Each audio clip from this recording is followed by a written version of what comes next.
नमस्कार, एबीपी गंगा में आपका स्वागत है। मैं हूं रोहित सिंह सावल और आप देख रहे हैं देश प्रदेश का सबसे दमदार शो बात तो चुभेगी। कहते हैं वादा करना आसान होता है और उसे निभाना मुश्किल, लेकिन वादे अगर ना निभाए जाएं तो सत्ताधारी दलों के लिए चुनावी मैदान में चुनौतियां बढ़ जाती हैं। इसलिए योगी सरकार ने इस बजट पर सबकी पैनी नजर थी। वजह है अगले साल होने जा रहे लोकसभा चुनाव, जिसके लिए जनता का भरोसा जीतने का दांव अभी से चला जाना है। योगी सरकार ने आज इस लीक पर कदम आगे बढ़ाते हुए 6,90,000 करोड़ का यूपी का बजट पेश किया। इसमें 32,721 करोड़ की लागत से नई योजनाओं का ऐलान किया गया। मतलब साफ है कि नई सौगातों की बहार लाने में कोई कसर नहीं छोड़ी जा रही, जिससे विरोधियों के हमलों की धार को कमजोर किया जा सके। यूपी के इस बजट में हर वर्ग को खुश करने की कोशिश दिखती है। किसानों से लेकर युवाओं और मजदूरों से लेकर महिलाओं का भरोसा जीतने के लिए कई ऐलान किए गए हैं, लेकिन ये हर बात विपक्ष को चुभ रही है। विपक्ष का दावा है कि कहने को लाखों करोड़ रुपए का भारी भरकम बजट तो पेश कर दिया गया, लेकिन इसका जमीन पर उतरना नामुमकिन है। अखिलेश यादव ने तो यहां तक कह दिया कि सबका साथ सबका विकास तब तक नामुमकिन है जब तक कि राज्य में जातीय जनगणना नहीं होती। इस एक बात से समझा जा सकता है कि बजट पर शुरू सियासत का वास्ता किन किन मुद्दों से जुड़ने वाला है। आज बात बजट के सियासी हिसाब किताब की और खास जिक्र अखिलेश यादव की उस शेरवानी का, जिसकी झलक 20 दिन पहले सामने आई थी। और अब जब अखिलेश इसमें विधानसभा पहुंचे तो हर तरफ सपा के आजम संदेश की चर्चा तेज हो गई। आप बने रहिए मेरे साथ और देखते रहिए बात तो चुभेगी।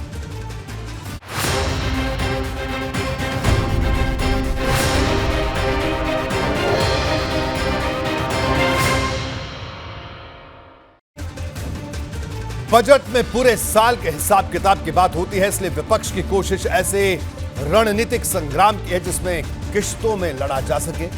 बजट के ऐसे पहलू की तलाश की जा रही है जिससे माहौल गरमाया जा सके। भाजपा विपक्ष की इस रणनीति से सावधान है और इसे गिन गिन कर जवाब दे रही है, तो विपक्ष भी पूरी तरह आक्रामक है। आज बजट से ठीक बाद सीएम योगी के दावों पर अखिलेश यादव ने चुभने वाले सवाल दागे। शायराना बजट पर छिड़ा कैसा शेरवानी संग्राम, इस रिपोर्ट में देखिए। योगी जी का बजट बना है यूपी की खुशहाली का, ये अद्भुत रंगीन करेगा आने वाली होली को। योगी सरकार का सत्ते पर सत्ता बजट। 225 करोड़ रुपए की व्यवस्था प्रस्तावित है। यूपी बना ग्रोथ का इंजन, ये सब पहली दफा समझ।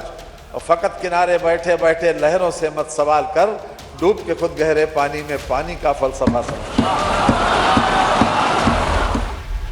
बाहुबली बजट पर चुभने वाली भिड़ंत। अयोध्या, वाराणसी, चित्रकूट, विंध्याचल, प्रयागराज, नैमिषारण्य, गोरखपुर, मथुरा, बटेश्वर धाम। उत्तर प्रदेश अगले 5 वर्ष के अंदर $1 ट्रिलियन की इकोनॉमी बने, इसके लिए यह बजट नींव का पत्थर साबित होगा। जो आज की ग्रोथ रेट उत्तर प्रदेश की है, उससे $1 ट्रिलियन की इकोनॉमी कब बन पाएगी? शब्द बोलना, केवल 1 ट्रिलियन बोल देना, उससे मैं नहीं समझता हूं कि उत्तर प्रदेश की $1 ट्रिलियन इकोनॉमी पहुंच पाएगी। तो वो तो मैं जानता हूं 30% होनी चाहिए, लेकिन इस बजट से, इस पॉलिसी से 30% कहां से आ जाएगा ग्रोथ रेट? विकास के दावे पर तूफानी घमासान। कि हर बजट में हमने हर तबके के लोगों को, गांव को, गरीब को, किसान को, नौजवान को, महिलाओं को, समाज के प्रत्येक तबके को इसके साथ जोड़ने का कार्य किया है। आप ये कहते हैं सबका साथ सबका विकास, तो बताइए कहाँ है बजट? जाति जनगणना, और बिना जाति जनगणना कैसे सबका साथ सबका विकास संभव है? सीएम योगी ने दिखाया आईना, अखिलेश को चुभ गई बात। आप देखेंगे पिछले 6 वर्ष के अंदर दुगने से अधिक की वृद्धि प्रदेश के बजट के लिए हुई है। शेर और शायरी से केवल थोड़ा सा मनोरंजन करने वाला बजट है कि अगर आप पढ़ें तो थोड़ा दिल लगे आपका, इसलिए 2-4 शेर लिख दिए उसमें, वरना अगर आप देखोगे अंदर ये सब खोखला है। सरकार के हर दावे पर सवाल, बजट पर सियासी बवाल। प्रदेश ने जो एक रेवेन्यू सरप्लस स्टेट के रूप में आज उत्तर प्रदेश है, और जो हमारे पास रेवेन्यू सरप्लस है उसने प्रदेश के अंदर वर्ल्ड क्लास इंफ्रास्ट्रक्चर को देने में भी एक बड़ी भूमिका का निर्वहन किया। कितनी बार ये वादा दिला चुके हैं ईज ऑफ डूइंग बिजनेस, या ईज ऑफ डूइंग बिजनेस नहीं है, ईज ऑफ डूइंग क्राइम है, ईज ऑफ डूइंग मुकदमा है। आप अगर बोल देंगे तो मुकदमा हो जाएगा, गाना गा देंगे तो मुकदमा हो जाएगा, सच दिखाएंगे तो मुकदमा हो जाएगा, सच दिखाने के लिए आप कैमरा ले जाएंगे तो कैमरा तोड़ देंगे। बजट पर सियासत का नंबर गेम। विश्वास करता हूं कि बजट उत्तर प्रदेश के युवाओं को, अन्नदाता किसानों को, मातृशक्ति को और समाज के प्रत्येक तबके को एक नया संबल प्रदान करने में अपना योगदान देगा। एस्टिमेटेड जो बजट था उसका 50%, बताइए जमीन पर नहीं उतार पाए, 50% बजट नहीं खर्च कर पाए पिछली बार का, उससे पहले 30% नहीं। शायराना बजट पर शेरवानी संग्राम। सेनानी करो प्रयाण अभय, भावी इतिहास तुम्हारा है और ये नखत थमा के बुझते हैं सारा आकाश तुम्हारा।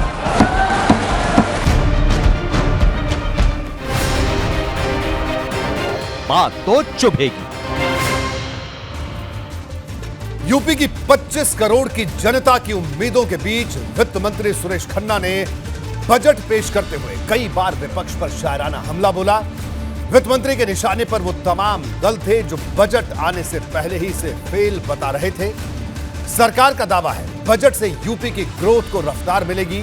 यूपी न सिर्फ आत्मनिर्भर होगा बल्कि 2027 तक 1 ट्रिलियन इकोनॉमी बनाने का लक्ष्य भी हासिल कर सकेगा।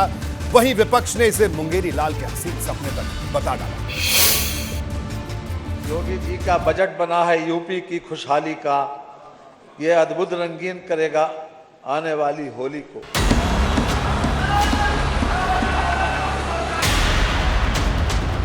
विपक्ष के अनगिनत सवालों के बीच आत्मनिर्भर यूपी के दावे के साथ योगी सरकार ने वित्तीय साल 2023-24 के लिए विधानसभा में बजट पेश कर दिया।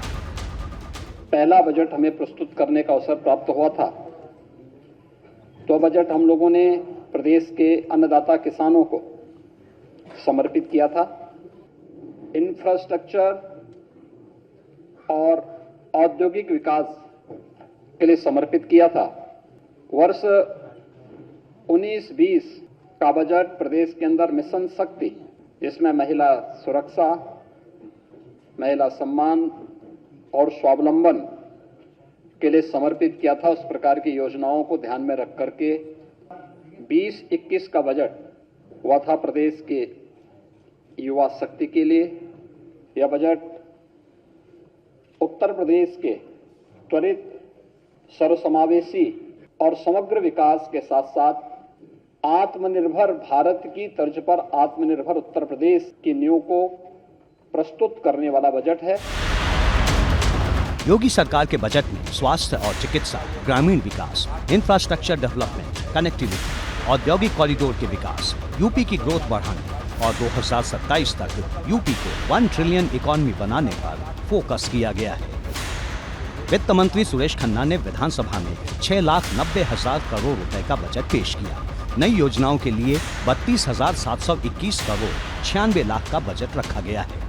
बुंदेलखंड औद्योगिक विकास प्राधिकरण के लिए 5,000 करोड़ की व्यवस्था, जल जीवन मिशन के लिए 25,350 करोड़ रुपए, राष्ट्रीय ग्रामीण स्वास्थ्य मिशन के लिए 12,631 करोड़, प्रधानमंत्री आवास योजना के लिए 9,000 करोड़, वृद्धावस्था और किसान पेंशन के लिए 7,248 करोड़, एक जिला एक मेडिकल कॉलेज योजना के लिए 2,491 करोड़, दिल्ली गाजियाबाद मेरठ रैपिड रेल परियोजना के लिए 1,306 करोड़, वाराणसी और गोरखपुर में मेट्रो रेल के लिए 100 करोड़ रुपए, रेलवे ओवरहेड ब्रिज के लिए 1,700 करोड़ रुपए, गोरखपुर लिंक एक्सप्रेसवे के लिए 200 करोड़ रुपए, झांसी चित्रकूट लिंक एक्सप्रेसवे के लिए 235 करोड़ रुपए की व्यवस्था की गई है।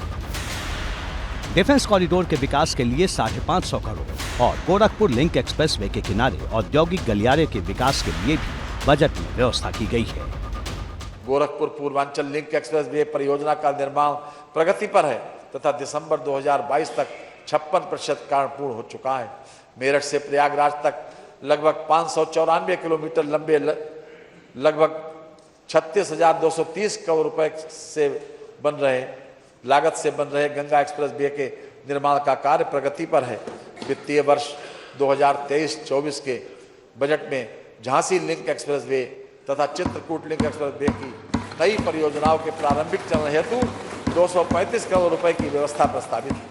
प्रदेश के अंदर इस वित्तीय वर्ष में 5,000 करोड़ रुपए की व्यवस्था की गई है, जिसमें नए औद्योगिक क्षेत्र स्थापित करने के लिए यह कार्रवाई प्रदेश के अंदर यहां पे प्रारंभ होगा।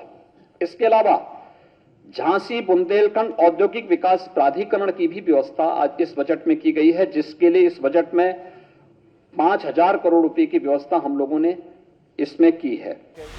योगी सरकार का दावा है कि 2017 में भाजपा सरकार के गठन के बाद उत्तर प्रदेश का तेजी से विकास हुआ है। रेवेन्यू के मोर्चे पर सरकार ने बड़ी सफलता हासिल की है।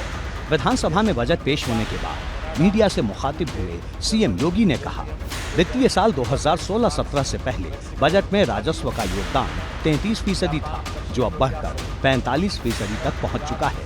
दावा है कि पिछले 6 साल में न सिर्फ यूपी का बजट दोगुना हुआ है, बल्कि प्रति व्यक्ति आय में दोगुने से ज्यादा की वृद्धि हुई है। बजट के अंदर जो कुछ और चीजें महत्वपूर्ण है वह है 2016-17 में बजट का जो आकार था वह स्वयं के कर का जो उसमें रेशियो था वह केवल 33% था। आज जो भी हम कर पा रहे हैं बजट में दोगुने से अधिक बजट होने के बावजूद बजट को हम लोगों ने लगभग 45 से 46% जो भाग है वह स्वयं के राजस्व से आज प्रदेश प्राप्त कर रहा है। हालांकि सरकार के इस दावे पर विपक्ष सवाल उठा रहा है। विपक्ष का आरोप है कि पिछले 6 साल में योगी सरकार हर मोर्चे पर फेल रही है। प्रदेश में बेरोजगारी बढ़ी है, औद्योगिक विकास की रफ्तार धीमी हुई है। वित्तीय साल 2023-24 के लिए योगी सरकार के बजट से हर वर्ग को मायूसी हाथ लगी है। सपा अध्यक्ष अखिलेश यादव का आरोप है कि सरकार को सिर्फ इवेंट करना आता है। इस सरकार को केवल मेला लगाना आता है। मेला लगा लिया, लोगों को बुला लिया, बड़े उद्योगपतियों से तो मिल लिए, लेकिन जो छोटे कारोबारी उद्योगपति जो बड़ी उम्मीद से आए थे कि इतनी बड़ी इन्वेस्टमेंट मीट है, शायद उनकी सुनवाई होगी। इन्वेस्टमेंट मीट का क्या हुआ, उसके लिए सच्चाई क्या है? बजट में मुझे नहीं दिखता है कि किसी भी इंडस्ट्रियल पॉलिसी के तहत इन्वेस्टमेंट यहाँ उत्तर प्रदेश में आ पाएगा। और एमएसएमईज का बर्बाद कर दिया इस सरकार ने। पता नहीं क्या सपना दिखा रहे हैं, बड़े बड़े सपने दिखा रहे हैं, लेकिन जितनी भी हमारी माइक्रो इंडस्ट्री थी वो पूरी की पूरी खत्म कर दी। स्मॉल स्केल इंडस्ट्री खत्म कर दी। मीडियम स्केल इंडस्ट्री के लिए कोई राहत, कोई पैकेज नहीं। साफ है कि वित्तीय साल 2023-24 के लिए यूपी के बजट पर सत्ता पक्ष और विपक्ष के बीच सियासी संग्राम छिड़ गया है। एबीपी गंगा के लिए ब्यूरो रिपोर्ट। चुनावी मैदान में हर दल को अपनी ताकत तौलने की जरूरत होती है, भले ही किसानों का वास्ता किसी एक जाति या जमात से नहीं, एक संप्रदाय से नहीं, लेकिन वो सबसे बड़े वोट बैंक है। इसलिए पहली कोशिश अन्नदाता को खुश करने की दिखी। सरकार ने किसानों के लिए बजट में कई बड़े ऐलान किए।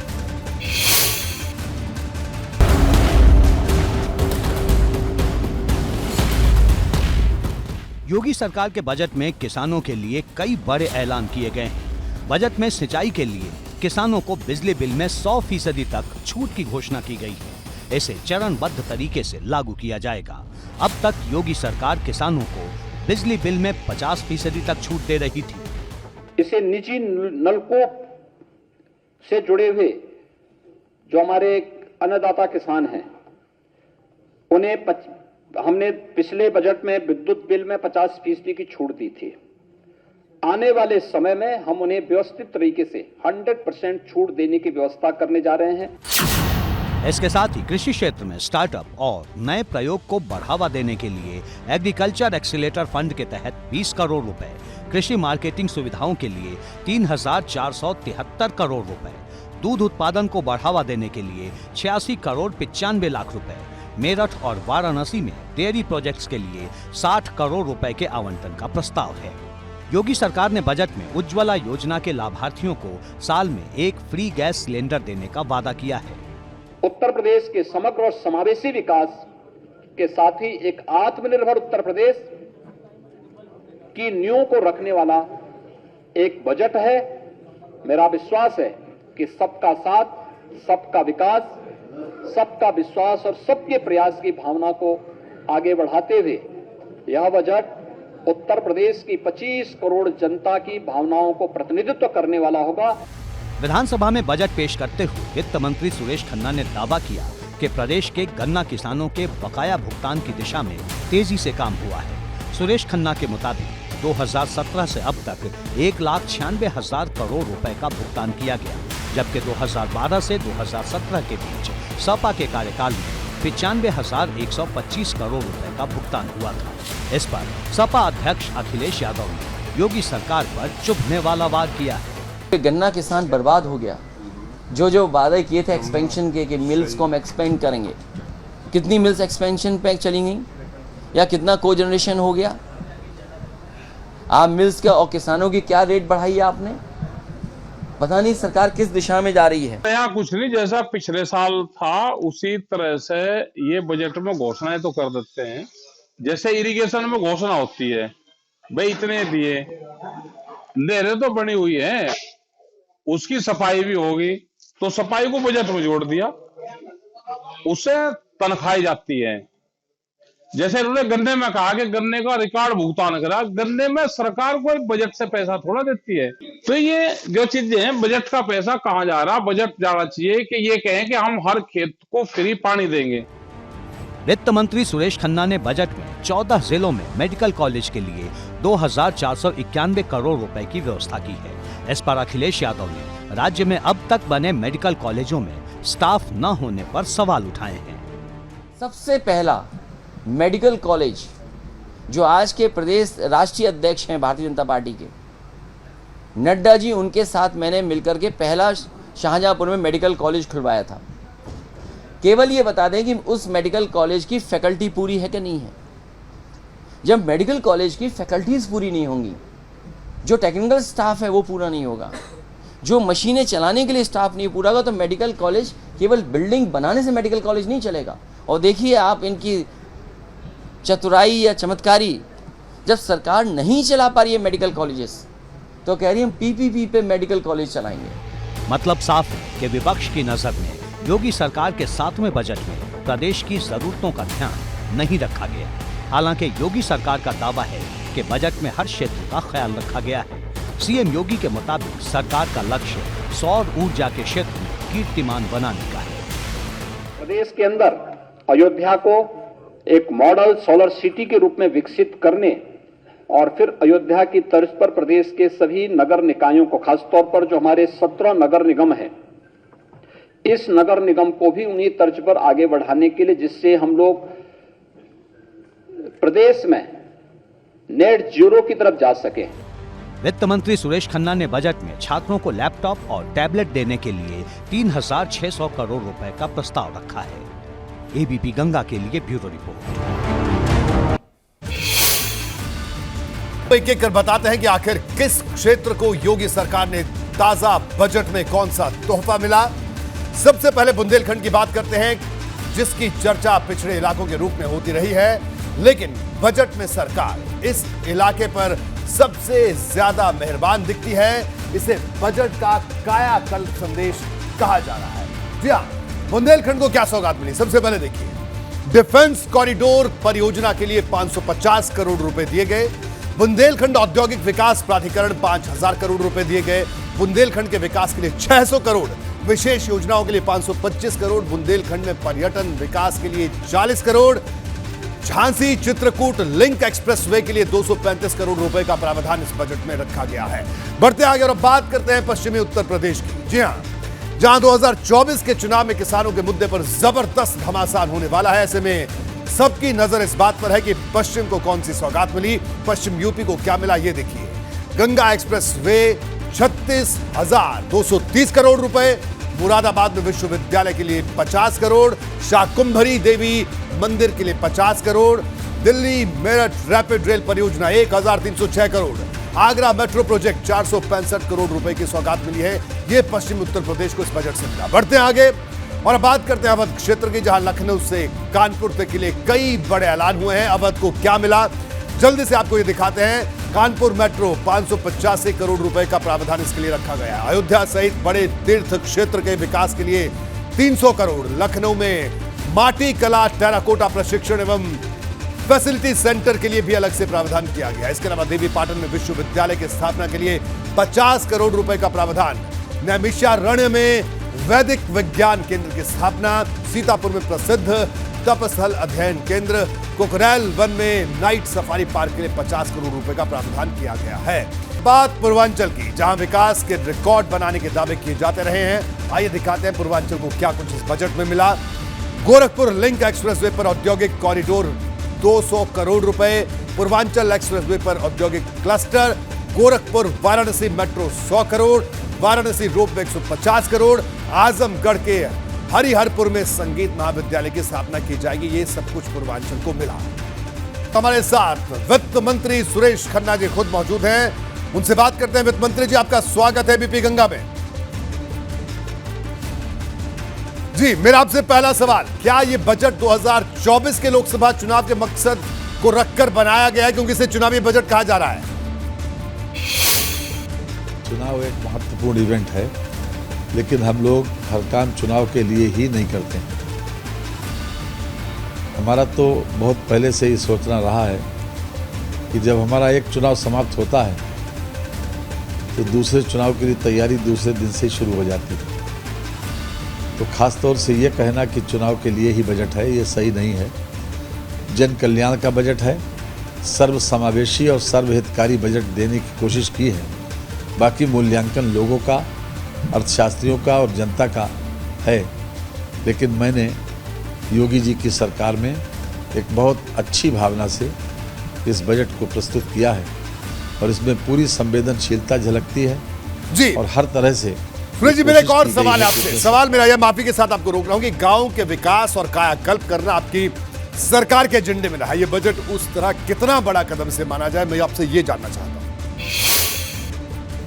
देखिए जी, जो हमारा इंफ्रास्ट्रक्चर पर जोर रहा जी, इस बजट में भी लगभग 24% पैसा जी, हम इंफ्रास्ट्रक्चर पर खर्च कर रहे हैं और अपने आप में एक बहुत बड़ा कदम है। क्योंकि इंफ्रास्ट्रक्चर पर खर्च करने से जो हमारे असेट्स सृजित होते हैं तो वो अपने आप में बहुत बड़े पैमाने पर रोजगार सृजित करते हैं। जी, जैसे मिसाल के तौर पर एक्सप्रेस वे बन रहे हैं या लिंक एक्सप्रेस वे हमने बजट में प्रावधान किया है। गंगा एक्सप्रेस वे का ही ले लें, मेरठ से लेकर प्रयागराज तक का बन रहा है। इसके लिए भी हमने पर्याप्त धन की व्यवस्था की है और हमारी कोशिश ये है जी कि ये समय रहते हुए पूरा हो। जी। अब आप कल्पना करिए कि अगर कोई एक्सप्रेस वे बनाना होता है तो कितने लोगों को रोजगार मिलता है। ये 594 किलोमीटर का एक्सप्रेस वे है। बिल्कुल। इसमें लेकिन जो लोग मिट्टी का काम करते हैं, रेता जी। का काम करते हैं, सीमेंट का, बजरी का, या किसी न किसी रूप में कारीगर हैं, मजदूर हैं, या उसमें प्रयोग होने वाली जितनी वस्तुएं हैं जी, उन सब जी। सुरेश जी, यहाँ पर एक बात जानना बेहद जरूरी है कि आपका लगातार दावा रहा है कि ये बजट बेहद खास है। इस बजट में सबका साथ, सबका विकास और सबका प्रयास की कोशिश की गई है। आखिर इसे केंद्र बिंदु में कौन है? युवा, मजदूर या किसान? चुनाव क्या है इसके केंद्र बिंदु? इसके केंद्र में किसान भी है, युवा भी है और महिलाएं भी। जी, देखिए, हमने चुनाव संकल्प पत्र में वादा किया था कि हम सिंचाई के लिए पूरी तरीके से इनको नलकूपों पर छूट दे दें। पिछले बजट में हमने 50% की छूट दी थी और इस बार 23-24 में 100% की छूट दे दी। जी, ये अपने आप में किसानों के लिए बड़ा कदम है। किसान सम्मान निधि उनको मिल रही है। आयुष्मान कार्ड से वो अपना इलाज वगैरह करा सकते हैं जी। और हर तरह से मृदा परीक्षण से लेकर और फसल बीमा योजना तक बिल्कुल किसान भी फोकस में है। जी, से किसान गुजरता है जी। हर क्षेत्र में हमने ये कोशिश की है कि उसको। सुरेश जी, माफी के साथ रुकूंगा और मैं अपने आखिरी सवाल पर आऊंगा। आखिरी सवाल यह है कि अखिलेश यादव आज सदन में शेरवानी में नजर आए। शेरवानी भी काले रंग की थी। चर्चा ये भी गर्म है कि ये संकेतों में किया गया बड़ा विरोध है। आप क्या कहेंगे? देखिए, कौन व्यक्ति क्या कपड़े पहनता है इससे हमारा ज़्यादा ताल्लुक नहीं है, ना हम इसको इस तरह से लेते हैं। लेकिन आज उन्होंने सदाशयता का परिचय दिया।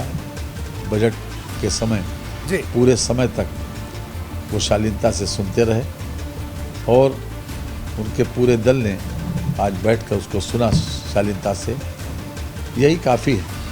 लोकतंत्र में हम सकारात्मक आलोचना हो ये खराब नहीं लगता, लेकिन आरोप प्रत्यारोप में जो लोग वक्त बर्बाद करते हैं वो गलत भी है और होना भी नहीं चाहिए। इसीलिए ऐसे मुद्दे जो मानवीय एक्टिविटी के हों, ह्यूमन एक्टिविटी के हों, मानवीय संवेदना के हों या किसी न किसी रूप में व्यक्ति के स्तर को ऊंचा करने के लिए हों, जी हम उनका हमेशा स्वागत करते हैं। हमेशा स्वागत करते हैं। सुरेश जी, आप हमारे साथ जुड़े, आपका बहुत बहुत शुक्रिया। इस बजट पर आपने बात की, अपना कीमती समय निकाला, आपका बहुत बहुत शुक्रिया। अखिलेश यादव की काली शेरवानी वाली तस्वीर आज चुभने वाली चर्चाओं के केंद्र बिंदु में है।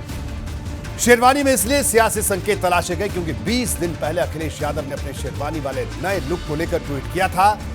इसलिए जैसे ही बजट भाषण से पहले उन्होंने विधानसभा परिसर में कदम रखा, सारे कैमरे कुछ पहले के लिए उन्हीं पर फोकस होते नजर आए। एबीपी गंगा ने अखिलेश यादव से शेरवानी के पीछे की सियासत पर सवाल भी पूछे। जवाब दिलचस्प था।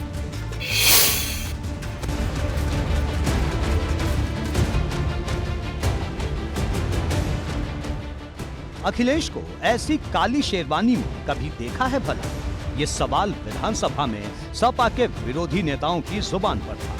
भाजपा के नेता इसका अपने अपने हिसाब से मतलब निकालते दिखे। दिन बजट पेश होने का था।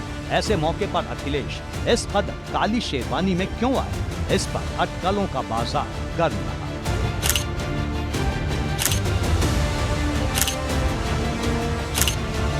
इन चर्चाओं में दो बातें सबसे ज्यादा गूंज रही थी। पहला कि अखिलेश ये दिखाना चाहते हैं कि वे सपा के दिग्गज नेता आजम खान और अब्दुल्ला आजम के साथ मजबूती से खड़े हैं। आजम खान अक्सर ऐसी काली शेरवानी में नजर आते रहे हैं। यही वजह है कि अखिलेश के इस नए अंदाज ने सियासत में चर्चा का नया दौर शुरू कर दिया है। एबीपी गंगा ने इस काली शेरवानी वाले मामले पर खुद अखिलेश यादव से पूछा कि आखिर बजट के मौके पर काली शेरवानी में विधानसभा में आने का मैसेज क्या है। जवाब सुनिए। ये तो पहनावा है और आज बजट का दिन है। हमें उम्मीद थी कि बजट हम लोगों के लिए कुछ आएगा, बजट हम लोगों की भी कुछ बजट है जो मिल जाएगा हम लोगों को, इसलिए दिखाने के लिए कि शेरवानी में शायद हमें भी बजट मिल जाए। अखिलेश ने भले ही सीधे सवाल का गोलमोल जवाब दिया हो, लेकिन इस अंदाज पर उनकी पार्टी के विधायक और सांसद बाग बाग हैं। अचकन पहन कर लोग आए, जिनके पास अचकन हो तो हमारी तो यही ड्रेस है, इसलिए हम यही पहन करके आए हैं।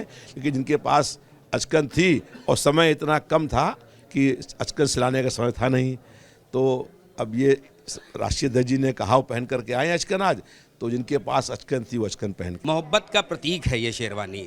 तो इन लोगों ने लगातार नफरत की बात करी है और आज हम लोग ने मोहब्बत के प्रतीक के रूप में हमारे नेता ने, आदरणीय अखिलेश यादव जी ने ये शेरवानी का प्रयोग किया। तो निश्चित रूप में हम लोग तो समाजवादी लोग हैं, मोहब्बत को बांटने का जब भी कोई मौका मिलेगा उसका इस्तेमाल ज़रूर करेंगे। ये तो अच्छा माना जाता है, उम्मीद अच्छी होती है।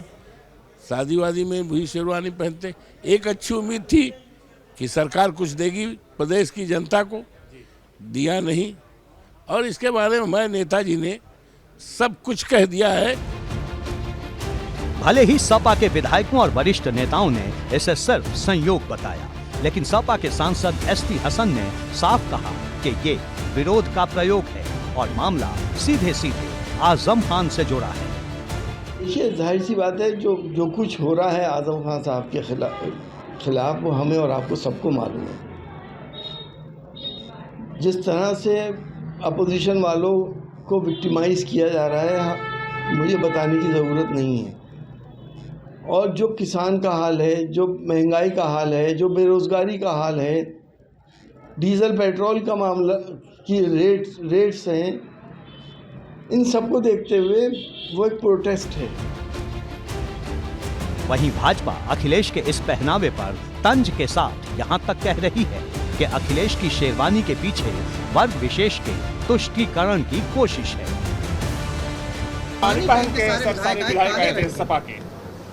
अब शेरवानी क्यों पहन के आया, तो मैं चूँकि इधर विधान परिषद में था, वहाँ विधानसभा में नहीं था, देखा नहीं हूँ, लेकिन अगर शेरवानी पहन के आए तो क्यों आए, तो ये तो उन्हीं से पूछिए। से धर्म की राजनीति, तुष्टीकरण की राजनीति, जाति की राजनीति जाएगी नहीं, ये ठीक नहीं है। प्रदेश के विकास के लिए काम करना चाहिए, विकास की बात करनी चाहिए, नवयुवकों को रोजगार दिलाना चाहिए और सकारात्मक विपक्ष की भूमिका निभानी चाहिए। ये शेरवानी पहनना और एक धर्म को और एक संप्रदाय को मैसेज देना ये ठीक नहीं है, ये समय जा चुका है। दरअसल अखिलेश का शेरवानी वाला ये लुक करीब 20 दिन पहले तब चर्चा में आया था जब उन्होंने 2 फरवरी को एक तस्वीर ट्वीट की थी जिसमें वो शेरवानी में नजर आ रहे थे। वो तस्वीर तिरछी थी। अखिलेश ने इस तस्वीर के साथ ट्वीट किया था कि रिकॉर्डिंग के दौरान। अब जबकि अखिलेश यादव विधानसभा में शेरवानी में नजर आ चुके हैं तो सवाल है कि क्या अब बात बजट के शायराना अंदाज पर शेरवानी वाले प्रहार से कहीं आगे तक जाएगी और क्या वाकई इसका वास्ता मुस्लिम वोट बैंक को एक बड़ा संदेश देने से है। एबीपी गंगा के लिए ब्यूरो रिपोर्ट। बजट संग्राम के बीच शिवपाल यादव के एक बयान ने सियासत की दिशा मोड़ दी है। बलिया पहुंचे शिवपाल यादव ने बसपा सांसद अफजाल अंसारी को लेकर बड़ा बयान दे डाला। उन्होंने एक सवाल के जवाब में 2 टूक कहा कि अफजाल के लिए सपा के दरवाजे खुले हैं। हालांकि खुद अफजाल अंसारी ने अब तक इस पर कुछ नहीं कहा।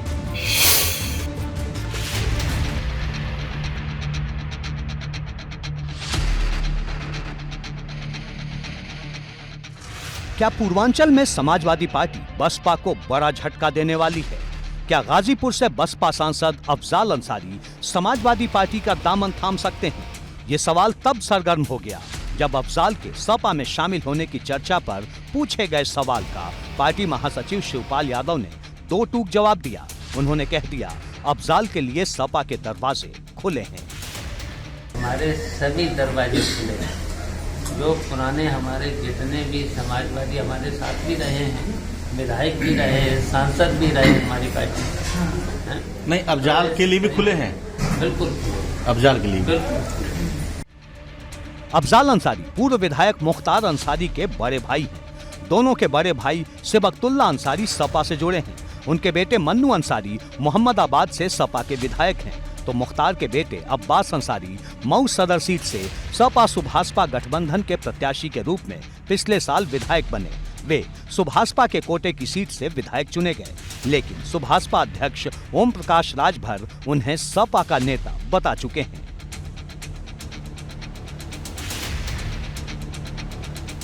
इस वक्त जबकि मुख्तार अंसारी बांदा जेल में, जबकि बेटा अब्बास अंसारी कासगंज जेल और पत्नी निकाहत अंसारी चित्रकूट जेल में बंद है। ऐसे में अंसारी परिवार के अंदर भी हलचल तेज है। 2019 के लोकसभा चुनाव में सपा और बसपा के बीच गठबंधन था और गाजीपुर सीट से अफजाल दोनों दलों के साझा प्रत्याशी थे। ऐसे में उनका सपा के करीब जाना चौंकाने वाला नहीं होगा, लेकिन अफजाल अंसारी ने खुद अपने पत्ते नहीं खोले हैं। इस पर सस्पेंस कायम है। वहीं शिवपाल ने बलिया की जमीन से खुलकर कह दिया है कि अफजाल अंसारी के लिए सपा के दरवाजे खुले हैं। इसका बड़ा मतलब निकाला जा रहा है।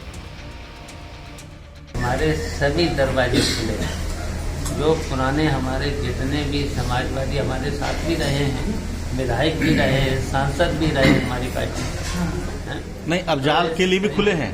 बिल्कुल, अफजाल के लिए भी। भाजपा का काम है सबका साथ सबका विकास, और सपा का काम है गुंडों का साथ और परिवार का विकास। दिलचस्प बात यह है कि साल 2016 में अंसारी परिवार की पार्टी कौमी एकता दल के सपा में विलय के साथ ही अखिलेश यादव और शिवपाल यादव के बीच विवाद शुरू हुआ था, जिसके बाद राजनीति में शिवपाल यादव और अखिलेश यादव की राह अलग हो गई थी।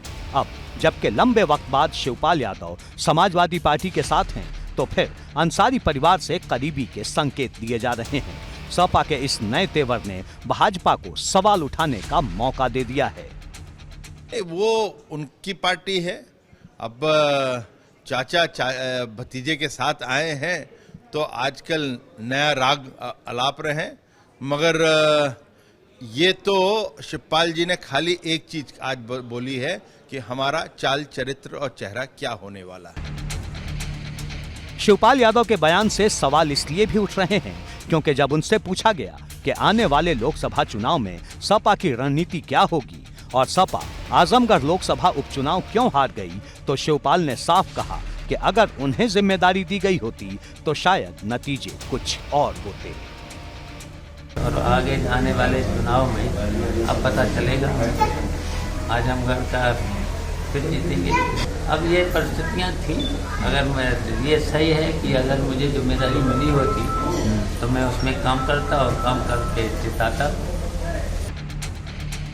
शिवपाल का ये बयान साफ बता रहा है कि सपा की तरफ से पूर्वांचल की रणनीति तय करने में अब उनकी अहम भूमिका होगी।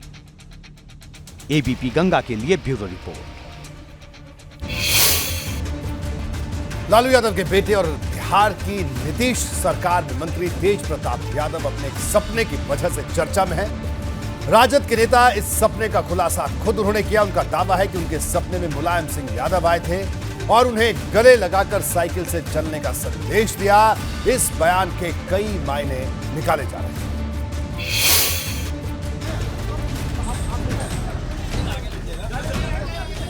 सिर पर हरी टोपी पहने और साइकिल पर सवार बिहार के पर्यावरण, वन और जलवायु मंत्री तेज प्रताप यादव। बिहार की सड़कों पर तेज प्रताप यादव की साइकिल की रफ्तार ने सियासत की चाल बढ़ा दी है, क्योंकि तेज प्रताप यादव की साइकिल यात्रा के तार सीधे सीधे यूपी की सियासत से जुड़े हैं। दरअसल तेज प्रताप यादव का दावा है कि रात में उनके सपने में नेताजी मुलायम सिंह यादव आए थे, उन्हें गले लगाकर आशीर्वाद दिया। सुबह में मैंने 9:30 बजे सपना देखा नेताजी मुलायम सिंह जी का, और वो हमारे सपने में आया अचानक से। और सुबह का सपना सही होता है, सच होता है। हम नेताजी को हम ही बोले कि हम आपका गांव घूमना चाहते हैं, सफाई आप हमको घुमाइए। नेताजी ने पॉलिटिकल बातें भी की, बोली पर्यावरण को आपको बचाना है, आपको बहुत अच्छा डिपार्टमेंट मिला है, उसको समाजवादी विचार को फैलाना है, सामाजिक न्याय का जो विचार है आपके पिता का है, सारे लोगों का हम लोग का एक ही रहा है, तो सारे लोगों को आपको लेके चलना है और बहुत ऊंचाइयों तक आपको जाना है, ये आशीर्वाद दिया उन्होंने। तेज प्रताप यादव का दावा है कि सपने में नेताजी ने उन्हें साइकिल से चलने और पर्यावरण बचाने की सलाह दी, जिस पर उन्होंने सुबह उठते ही अमल शुरू कर दिया। उन्होंने गले लगाया हमसे, वो सपना से उठ गए हम। उसके बाद मैंने अपने प्रिय धनंजय जी हैं सामने बैठे, इनको मैंने तुरंत कॉल किया कि 4 साइकिल मंगवाइए। तो अगर राजीव नाम का लड़का है वो जा करके साइकिल लेकर के आया। उसका साइकिल लेके आने के बाद हम कहे कि हमारा डिपार्टमेंट पर्यावरण भी है, तो पर्यावरण को भी हमको बचाना है और ज्यादा से ज्यादा पेड़ लगाना है। तेज प्रताप यादव के सपने में नेताजी वाला दावा कुछ फिल्मी है। कोई नहीं जानता तेज प्रताप यादव के सपने में नेताजी के आने के दावे के पीछे की कहानी क्या है। लेकिन अब बिहार की राजधानी पटना की सड़क पर तेज प्रताप यादव की साइकिल की रफ्तार भविष्य की सियासत का संकेत जरूर दे रही है। अब सुनिए कि तेज प्रताप यादव के सपने में नेताजी के आने पर अखिलेश यादव ने क्या कहा। देखिए, तेज प्रताप जी नेताजी से जब भी मिलते थे, नेताजी बहुत प्यार करते थे। और अगर इस तरह की बात आई है, क्योंकि मैंने देखा नहीं ना मैंने पढ़ा है, मैं तो बजट देख करके सीधा आपसे बात कर रहा हूँ और आपने सवाल पूछा है, तो स्वाभाविक है नेताजी के प्रति उनका बहुत अलग स्नेह था। हालांकि तेज प्रताप यादव की अजीबोगरीब सियासत का ये मामला पहला नहीं है। इससे पहले वो कभी भगवान कृष्ण और कभी किसी और रूप में सामने आते रहे हैं। अक्टूबर 2022 में तेज प्रताप यादव ने दावा किया था कि उन्होंने शिरडी के साईं बाबा को याद किया और बाबा ने उनकी बात सुन ली। फिलहाल तेज प्रताप यादव के नेताजी के सपने वाले दावे पर चर्चा तेज है। एबीपी गंगा के लिए ब्यूरो रिपोर्ट। यूपी में काबा गीत के नए वर्जन पर राजनीतिक संग्राम छिड़ गया है। मामला सुर और संगीत का है, लेकिन इसमें सियासत की घुसपैठ हो चुकी है। लोक गायिका नेहा सिंह राठौर ने अपने गीत के जरिए कानपुर देहात के बड़ौली कांड पर सवाल खड़े किए थे। उन्होंने इसको लेकर राज्य सरकार की आलोचना की थी, जिसके बाद कानपुर देहात पुलिस ने गायिका नेहा को नोटिस जारी कर दिया। अब इसको लेकर सपा ने राज्य सरकार पर हमला बोल दिया है। नतीजा, सपा और भाजपा के बीच टकराव की नौबत आ गई। दरबार बार ढहत घर बार बार माई बेटी के आग में झोंकत यूपी सरकार बा काबा यूपी में काबा। गायिका नेहा सिंह राठौर के इस गीत पर यूपी पुलिस के नोटिस वाले एक्शन ने यूपी की सियासत में सपा और भाजपा के बीच टकराव बढ़ा दी है। दरअसल नेहा राठौर ने काबा गाने के नए वर्जन में कानपुर देहात के मरौली कांड पर सरकार को घेरा, जिस पर कानपुर देहात पुलिस ने नेहा राठौर के खिलाफ भ्रम फैलाने के आरोप में मामला दर्ज कर लिया और नेहा राठौर को नोटिस जारी कर जवाब मांगा। एक गीत लिखा यूपी में काबा सीजन 2 करके, उस गीत से कानपुर देहात पुलिस जो है काफ़ी जो है वो आ गई मेरे घर पे एक नोटिस लेकर के। सबसे पहले अंबेडकर नगर जहाँ पे मेरा ससुराल है वहाँ मेरे ससुर जी को थमा दिया। वहाँ से बात नहीं बनी तो पूरी जीप भर के दिल्ली पहुँचाए। कल रात 8 बजे फिर से मुझे नोटिस दे दिया। पुलिस के इसी एक्शन पर अब सियासत तेज है।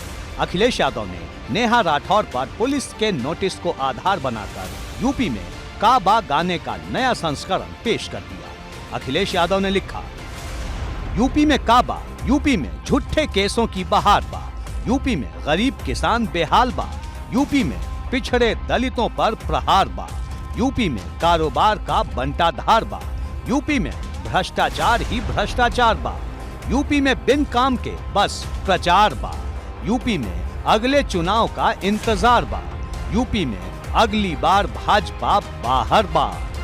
इतनी बार ये वादा दिला चुके हैं ईज ऑफ डूइंग बिजनेस। यहाँ ईज ऑफ डूइंग बिजनेस नहीं है, ईज ऑफ डूइंग क्राइम है, ईज ऑफ डूइंग मुकदमा है। आप अगर बोल देंगे तो मुकदमा हो जाएगा, गाना गा देंगे तो मुकदमा हो जाएगा, सच दिखाएंगे तो मुकदमा हो जाएगा, सच दिखाने के लिए आप कैमरा ले जाएंगे तो कैमरा तोड़ देंगे। अखिलेश यादव के इस बार पर भाजपा भी पीछे नहीं। अखिलेश यादव का ट्वीट आते ही भाजपा सांसद रवि किशन ने ट्वीट कर विपक्ष को अंधा बता दिया। रवि किशन ने लिखा, विपक्ष आंख के आन्हर बा, पलिहरे के बानर बा, यूपी देश के आस बा, विकास के प्रकाश बा, अब ध्यान से बजट सुनी, आ योगी जी के नाम गुनी, यूपी में सब बा।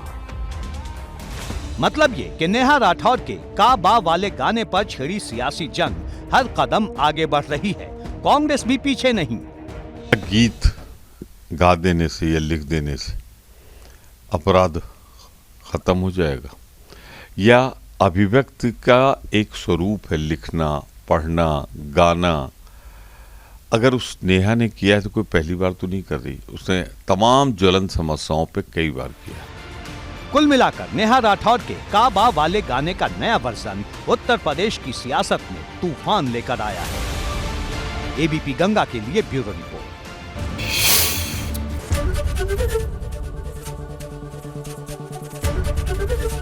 एबीपी गंगा, खबर आपकी, जुबान आपकी।